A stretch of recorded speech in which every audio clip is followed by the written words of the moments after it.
Hello friends, myself Advocate Deepika.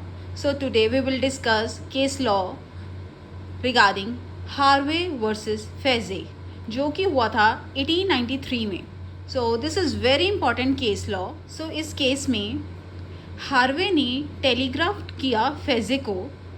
पहले क्या होता था कि अगर कोई दूर बैठा है तो टेलीग्राफ के थ्रू मैसेज किए जाते थे. तो यहाँ हार्वे ने टेलीग्राफ किया फेजे को.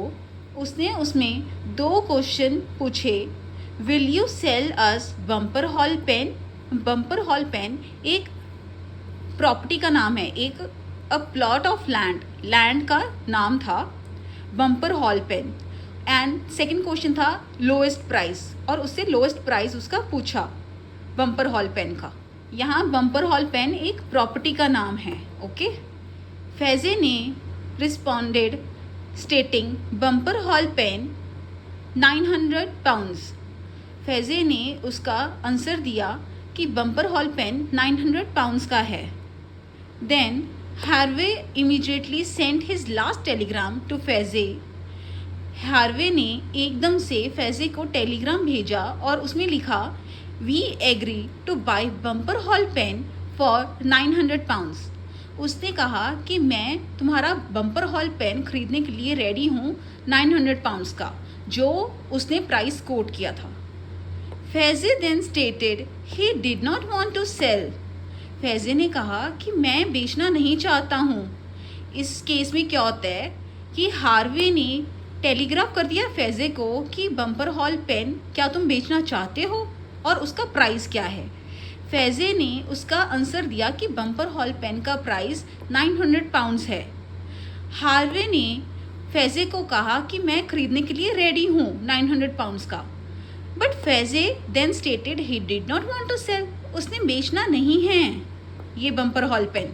तो इस केस में जब फेजे मना कर देता है बेचने के लिए, तो हार्वे फेजे को स्यू कर देता है. तो इस केस में कोर्ट क्या हेल्ड करती है, The plaintiff Harvey has asked 2 questions as to the willingness to sell and as to the lowest price.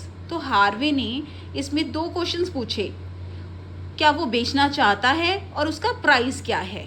And defendant Facey did not at all answer the first question.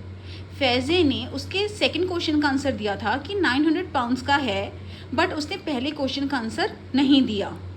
They simply quoted the lowest price, which would amount only to invitation to an offer and not offer itself, because they did not express their willingness to sell. उसने एक बार भी नहीं कहा, express किया कि मैं बेचना चाहता हूँ. उसने सिर्फ प्राइस कोट किया था. A mere answer to the question neither constitutes an offer nor acceptance. So इस केस में ना ऑफर हुई ना acceptance हुआ, कुछ भी नहीं हुआ, क्योंकि उसने बेचने के लिए तो कहा ही नहीं अपना Bumper Hall Pen. So this is all about this case law. I hope you understand. Thank you.